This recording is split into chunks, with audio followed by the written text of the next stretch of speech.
If you feel stressed before a difficult conversation, your instinct might be to avoid it, delay it, soften it, overthink it. But stress before a hard conversation isn't a warning sign. It's preparation. Today, I want to show you why stress spikes before difficult conversations and how to use that stress instead of letting it hijack you.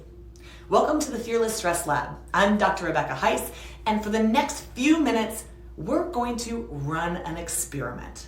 No motivation, fluff, or mindset hacks, just what stress actually is doing in your body and how to use it on purpose.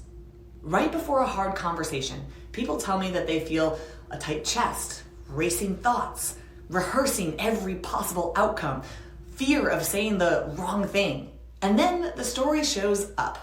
What if I make this worse? What if they get defensive? What if this damages the relationship? So we stall. But here's the truth. Avoidance doesn't reduce the stress. It actually extends it. Difficult conversations trigger stress because they involve social risk. And for most of human history, social risk was a survival risk. Your brain interprets conflict and rejection and confrontation as threats to belonging. So your stress response activates to help you actually stay alert and monitor tone and facial cues and respond quickly. This is communication fuel, not dysfunction. The problem isn't the stress itself. The problem is that stress gets interpreted as, I shouldn't do this. Instead of, this matters. Stress shows up when something important is on the line. So values create stress, caring creates stress, leadership creates stress. No stress means there's nothing at stake. So here's what to do right before a difficult conversation. Step 1, define the goal. Not the outcome, just the goal. What am I trying to protect or improve here?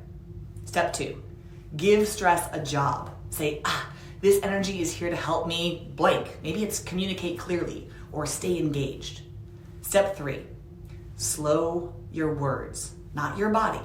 You don't need to calm your physiology. You need to pace your delivery. Stress gives us energy. Pausing gives you control.